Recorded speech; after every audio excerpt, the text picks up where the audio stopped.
ओ मंगल भवन अमंगल हारी, द्रवहु सुदशरथ अजर बिहारी। राम सिया राम जय जय राम। राम सिया राम जय जय राम। ओ हरि अनंत हरि कथानंता,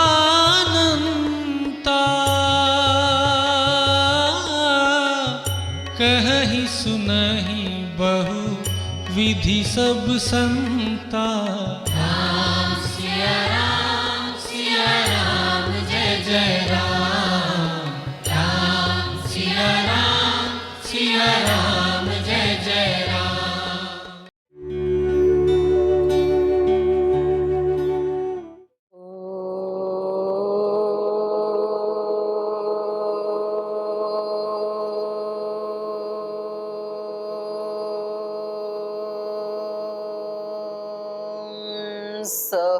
सहनावतु सहनौ भुनक्तु सह वीर्यं करवावहै तेजस्विनावधीतमस्तु मा विद्विषावहै। ॐ व्रतानां व्रतपते व्रतं चरिष्यामि तच्छकेयं तन्मे राध्यताम्। इदमहमनृतात् सत्यमुपैमि। ॐ शान्ति शान्ति शान्तिः।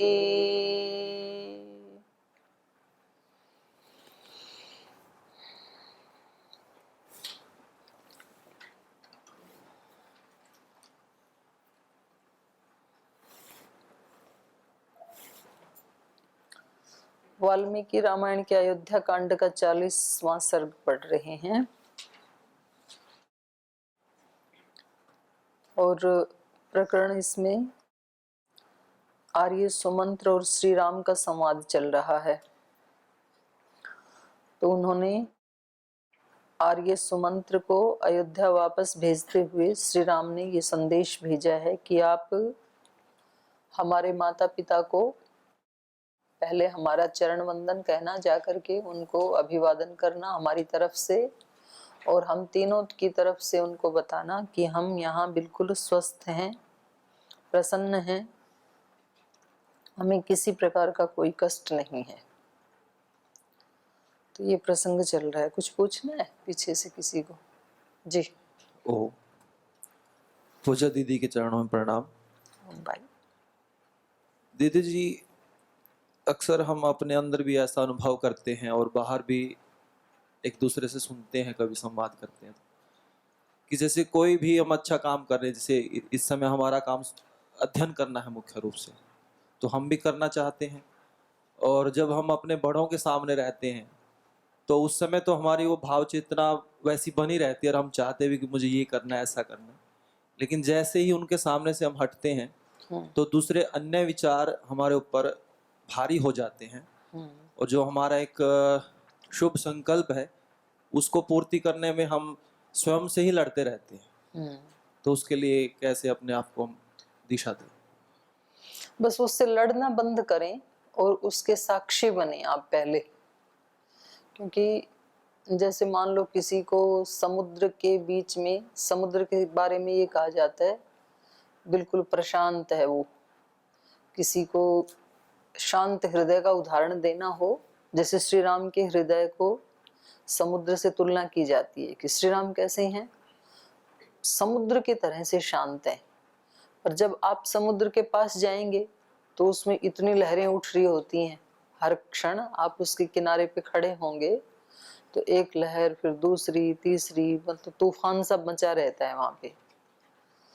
तो जाने वाला व्यक्ति सोचता है कि भाई हमने तो शांत सुना था सागर का स्वरूप, ये तो उल्टा ही है यहाँ पे। तो वो केवल लहरें किनारे के ऊपर हैं, अंदर से बिल्कुल शांत है। तो अब कोई व्यक्ति कहे कि भाई मेरे को उसकी शांति को प्राप्त करना है, पर पहले मैं इन लहरों को शांत कर दूं तभी तो अंदर जाऊं कैसे? तो यदि वो उन लहरों से लड़ता रहे तो वो फिर कभी जिंदगी भर भी वो तो शांत होती नहीं है। लहरें, उनका स्वभाव ही नहीं है शांत होने का, किनारे पे तो लहरें रहेंगी ही। तो फिर वो क्या करते हैं, कुछ नौका आदि में बैठ करके, या कोई बहुत कुशल हैं तो उनको छलांग लगा के और आगे बढ़ जाते हैं उन लहरों से। तो फिर बीच में जाके वो बिल्कुल शांत है। तो हमें जब इस तरह की परिस्थिति आती है, तो गीता में भी कहा है, ये सभी की स्थिति है, कोई एक दो व्यक्ति की बात नहीं है। हम कोई व्यक्ति 1 घंटे तक, 2 घंटे तक, 3 घंटे तक अपने चित्त को ऐसे रखता है कि उसको पूरी जागरूकता रहती है, चौथे घंटे में भूल जाता है।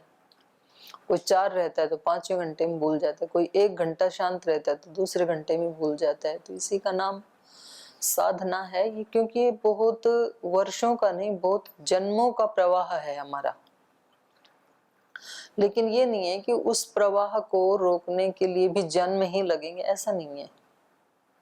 वो थोड़े प्रयास तो करना होगा, लेकिन उस जितने जन्म हमने लगाए हैं इसको बनाने में, उसकी अपेक्षा से बहुत कम समय में ही हम उसको प्राप्त कर सकते हैं, अपने चित्त की प्रशांत वाहिता को।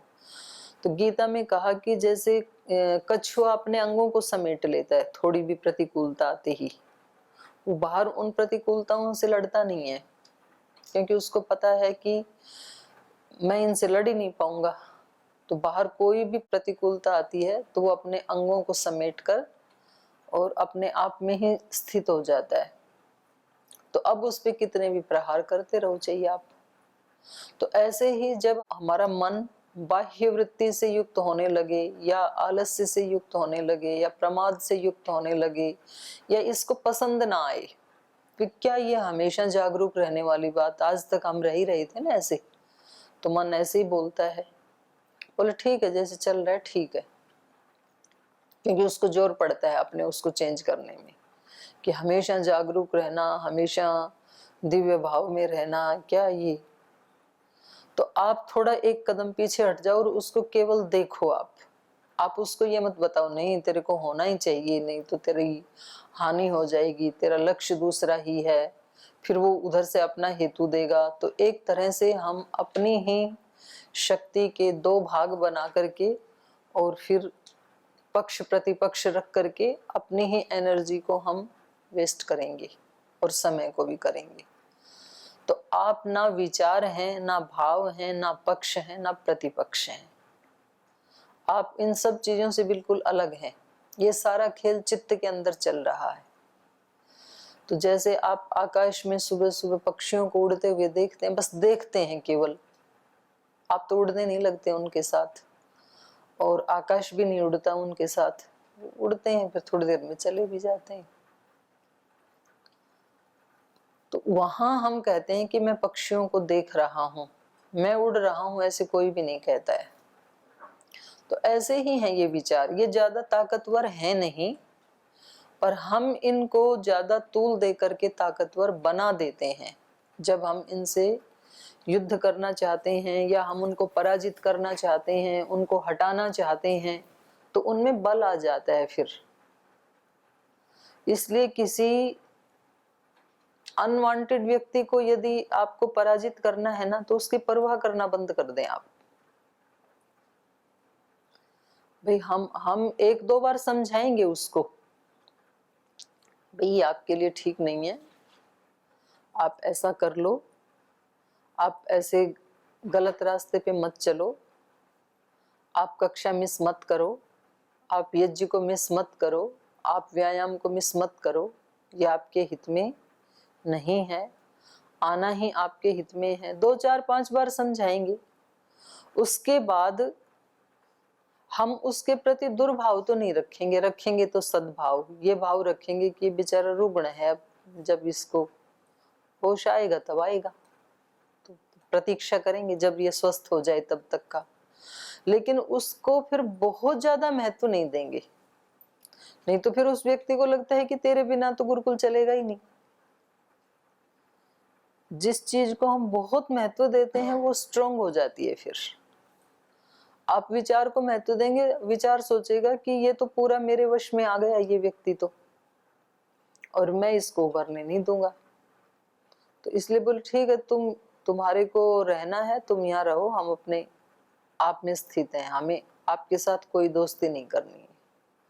तो उसको इग्नोर करना ही उसको पराजित करना है। और आपने देखा होगा कि जब आप किसी दुष्ट व्यक्ति को इग्नोर करते हैं तो उसकी दुष्टता और ज्यादा बढ़ जाती है। लक्ष्य मेरे को इग्नोर किया। एक सच्ची घटना है, एक जो है ना सास बहू का बहुत झगड़ा होता था। तो वो बहू थोड़ी सीधी थी, सास उसको वैसे ही सुनाती ही रहती थी कुछ ना कुछ। अब उसके घर में कोई आ जाए पड़ोसन तो बहू बेचारी क्या करे। पड़ोसन के जाने के बाद वो बहू को डांटती थी कि तू मेरी चुगली करती, इसको बुला के। बोले मैं तो बुला के नहीं लाई, अब आपका घर है, इसमें आ गई तो मैं क्या करूं। पर वो बहू बोलती नहीं थी कुछ भी बेचारी, और जब वो कुछ नहीं बोलती थी तो उसको और ज्यादा गुस्सा आता था। वो कहती थी कि पत्थर की है क्या, कुछ तो जवाब दे, जब मैं इतनी देर से बोले जा रही हूँ। वो फिर भी नहीं बोलती थी, तो उसका गुस्सा बढ़ता ही गया। ये मतलब घटना प्राय 1-2 दिन में या तो रोज होने ही लगी उनके घर में। और वो बहू जो है वो उनके गुस्से को इग्नोर करती रही कि ठीक है, जैसा इनका स्वभाव है, इसमें मेरा तो कोई दोष है नहीं। तो ऐसे करते करते करते और उसका गुस्सा और बढ़ता गया कि बोलती नहीं है कुछ भी। तो एक दिन उसने पिटाई कर दी बहू की। तो जब उसने पिटाई की तो वो पड़ोस ने उधर से इधर से निकल के आ गई। बोली बूढ़िया तेरे को हम देखते हैं, ये तो कुछ बोलती नहीं है, आज हम तेरे को नहीं छोड़ेंगे, क्यों एक गाय के पीछे लगी हुई है तू। तो तब उस बहू ने जुबान खोली, बोले जी आप ना अपने घर जाइए, ये मेरी माँ है और ये मेरे को नहीं समझाएंगी तो कौन समझाएगा। तो मतलब बुढ़िया का जो गुस्सा था जन्म जन्मांतरों का, एक पल में बहू ने फुर कर दिया। आपको भी सुन के सुन्न सा हुआ होगा एक बार, ये क्या घटना ही बदल गई है। तो सास ने अपनी बहू को गले से लगा लिया और उसके बाद कभी उसने जीवन में उसको डांटा नहीं, उस बहू को। तो बहू ने क्या किया, उसके गुस्से को इग्नोर कर दिया। यही तरीका है उसको कमजोर बनाने का। फिर वो भी उधर से कुछ बोलती, वो भी कुछ बोलती, फिर तो दोनों का ही बढ़ता चला जाता। पर एक ने एक तरफ से तूल देना बंद कर दिया उसको, वो शांति रहती थी। और वो जो उसकी शांति है वो एक दिन उसके क्रोध पर विजय पाने में समर्थ हो गई। तो हम एक कदम पीछे हट जाएं उस समय, हमें लड़ना नहीं है, इग्नोर करना है और अपने काम में लग जाना है, किसी दूसरे तीसरे चौथे काम में। तो ऐसे करते करते फिर वो विचार हैं वो हमारे ऊपर हावी नहीं होते हैं। और हम उसको, जैसे मानो किसी को किसी दिन कोई ऐसा सपना आ गया, खराब सा सपना आ गया, अच्छा नहीं आया। अब ये व्यक्ति क्या करता है, उठ करके अरे मेरे को तो आज ऐसा सपना आ गया, ये सपना क्यों आया, कहीं सचमुच ऐसा ही ना हो जाए। किसी को सपना आया कि आपको यहाँ गुरुकुल में पिटाई करके और गुरुकुल से बाहर निकाला जा रहा है, और आपको आपका सामान भी नहीं दिया और सब लोग आपको डांट रहे हैं और बोले निकालो इसको निकालो इसको। अब ये सपना आ गया। अब ये व्यक्ति उठ करके परेशान है, अरे कहीं सच में ऐसा ही तो नहीं हो जाएगा। और उस सपने को ये इतना तूल दे रहा है कि सोचते सोचते सोचते डिप्रेशन में आ गया 2-4-5 दिन में।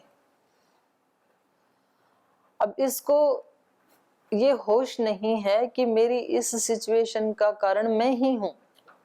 सपना आ गया, ठीक है, हो सकता है कोई ऐसा संस्कार सबकॉन्शियस माइंड में रहा होगा इसीलिए आया, नहीं तो क्यों आता। हो सकता है वैसे ही आ गया होगा, जो भी है। लेकिन अब इसको चेंज कैसे करना है भाई? सबकॉन्शियस माइंड के संस्कार के अनुसार जो सपना आया है, तो सबकॉन्शियस माइंड बनाया किसने था? हमने ही बनाया था। तो आज से नया बनाना शुरू कर देते हैं। तो अब आप जगते ही बोलो कि मेरे जीवन का सपना ये है कि गुरुकुल में ऐसे रहूंगा कि सब लोग मेरा सम्मान कर रहे हैं, और मैं जाना भी चाहूं तो मुझे जाने नहीं देते हैं। उससे उल्टा सोचो आप, सब मेरे से प्रीति कर रहे हैं, सब मेरा सम्मान कर रहे हैं, मैं बहुत सेवा करता हूं गुरुकुल में, मेरा जीवन आगे ही बढ़ता चला जा रहा है, मेरी चेतना नित्य निरंतर नूतन होती जा रही है। तो फिर वैसे ही संस्कार बनते चले जाएंगे। और पीछे के संस्कार यदि आते हैं आलस्य प्रमाद आदि के, उससे विचलित नहीं होना, क्योंकि हमने ही भरे थे ना वो। तो अब उससे हम लड़ें क्यों? बहुत पहले मैंने एक कहानी सुनाई थी, पता नहीं आप में तो वो ब्रह्मचारी अभी हैं कि चले गए, पता नहीं। कोई किसान था, किसान परिवार, माता पिता और एक उनका बच्चा। और कुछ ऐसा हुआ कि माता पिता दोनों ही मर गए और बच्चा अकेला रह गया। तो उनके ताऊ जी थे बड़े, उन्होंने बच्चे को रख लिया। और क्योंकि किसान थे तो खेत में एक कुआं भी था, खेत भी थे, खेती भी होती थी, लेकिन वो मर गए तो वो ऐसे ही पड़ा था। तो ऐसे उस बच्चे को कई वर्ष हो गए।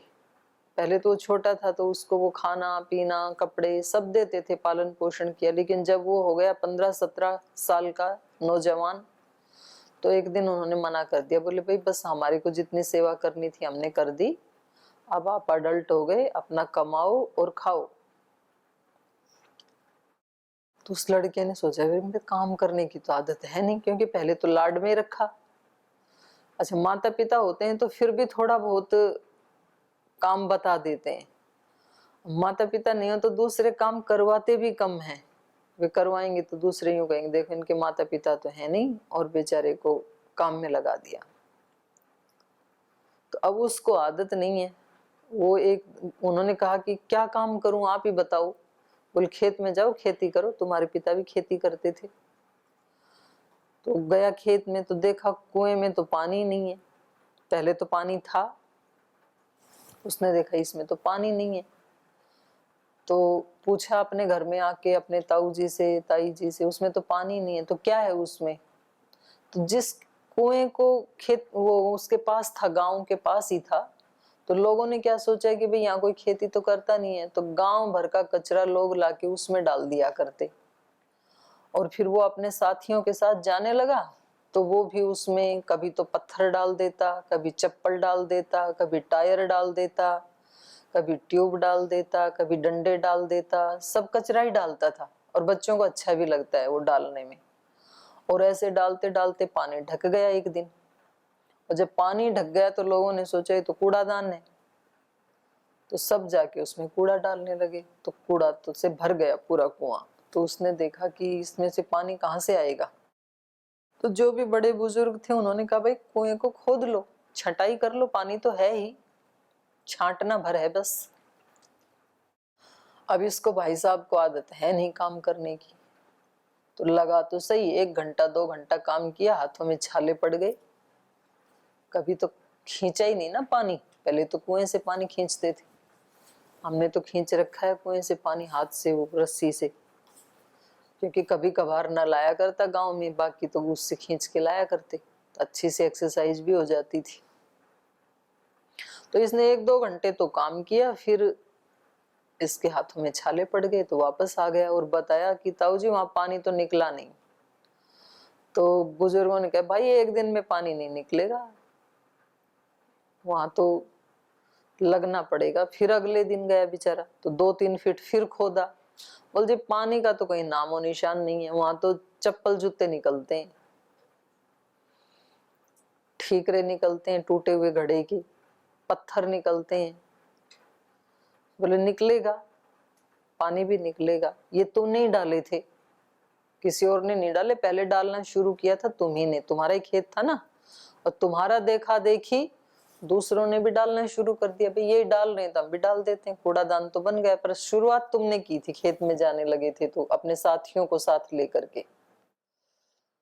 तो खैर उसने बेचारे ने 5-7 दिन तो छांटा, लेकिन जब तक वो कुआं आधे से भी ज्यादा छटा तब तक पानी का कहीं नामो निशान नहीं था। और वो फिर निराश होकर बैठ गए, बोले मेरे से नहीं होगा ये काम।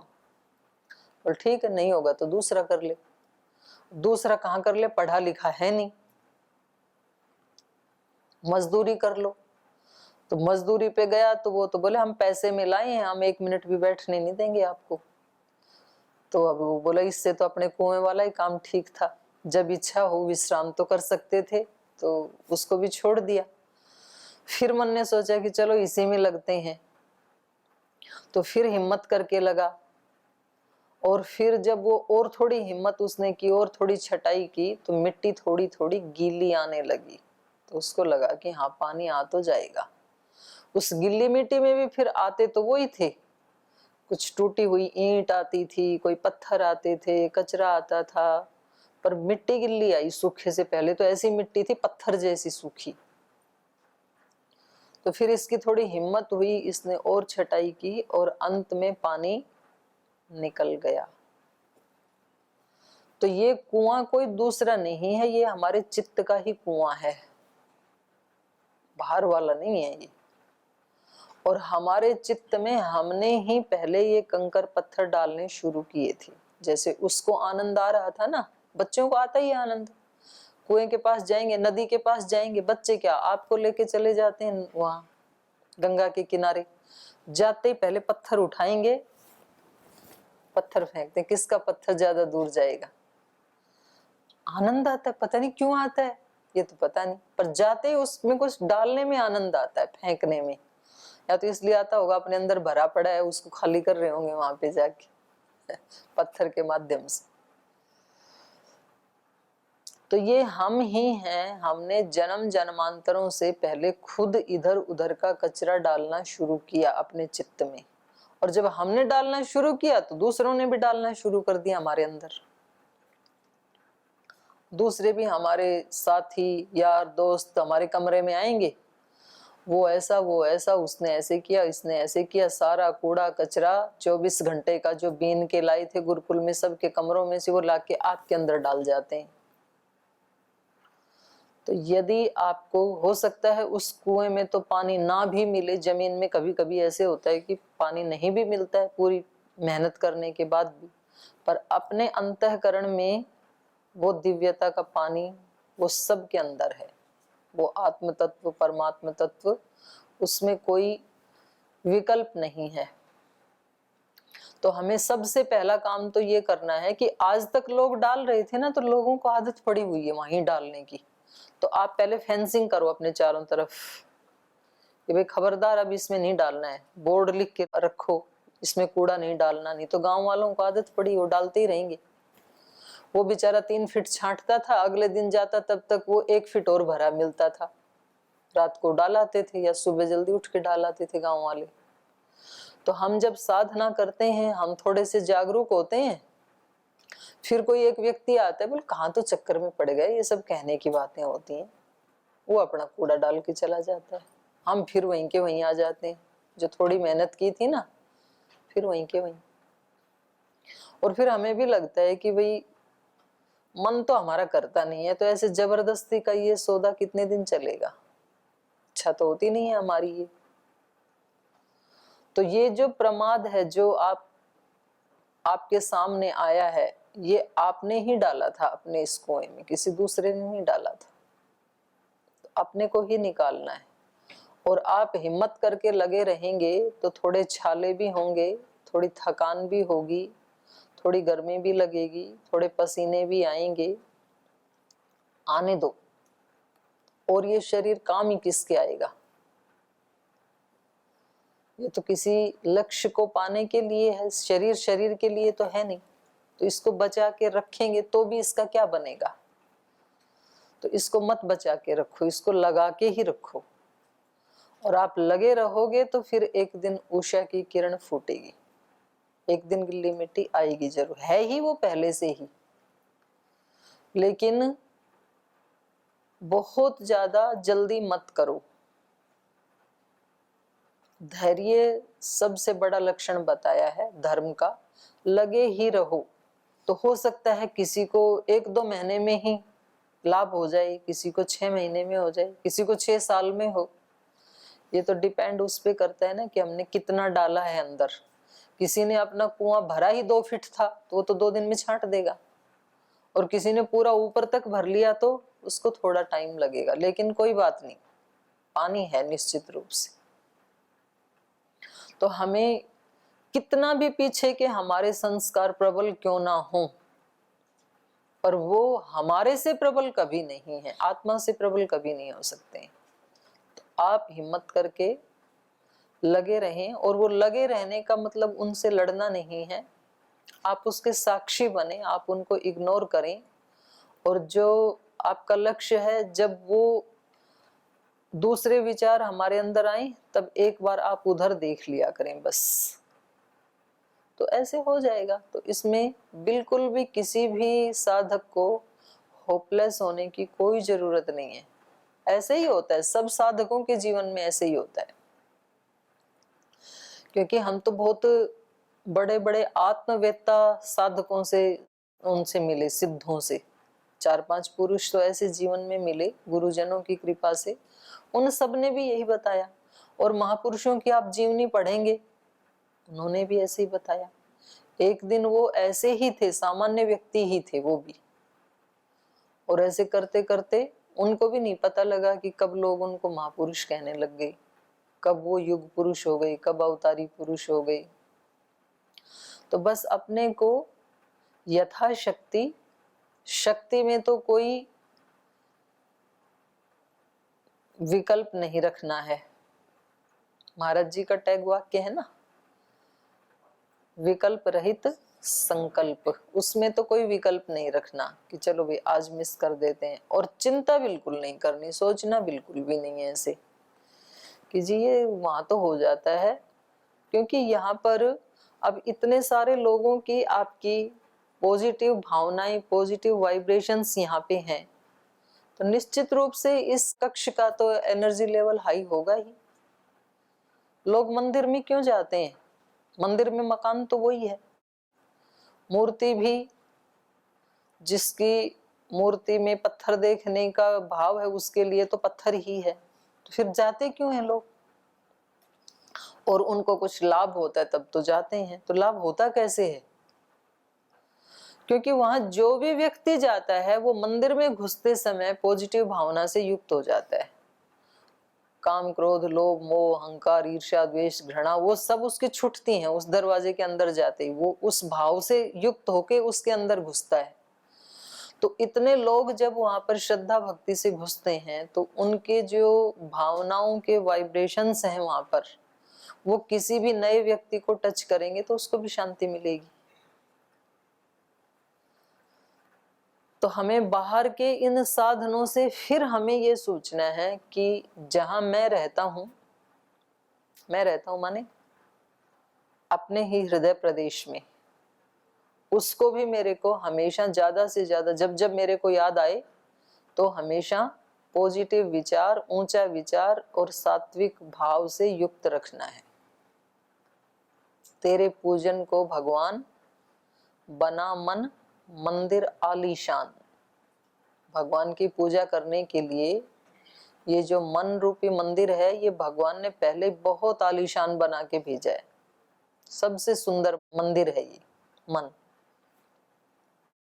तो उसमें जब जब दिन में आपको याद आए, आपका ध्यान जाए उधर कि अभी कौन सा विचार चल रहा है मन में, बोले अभी तो क्लास वाला विचार चल रहा है, बोले अभी तो क्लास का विचार उठाना व्यर्थ है, तो इस समय कौन सा विचार उठाना चाहिए? या तो आप जो काम कर रहे हैं उससे संबंधित विचार हो, उसमें आप आनंद ले रहे हो, उसको आप सुंदरतम तरीके से कर रहे हो, उसको अपनी पूजा बना करके भगवान के अर्पित कर रहे हो ईश्वर प्रणिधान की स्थिति में रहते हुए।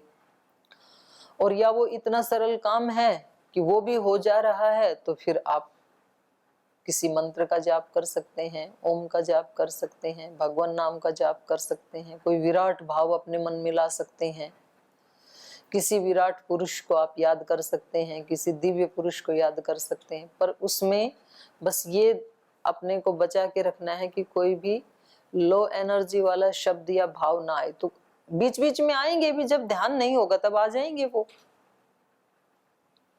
तो रोजाना संध्या उपासना करने का यही तो प्रावधान किया ऋषियों ने कि 2 समय जब आप संध्या करते हैं तो जब जब भी हम जागरूक नहीं थे तब तब जो भी डस्ट आ गई थी उसको उस समय हटाना है।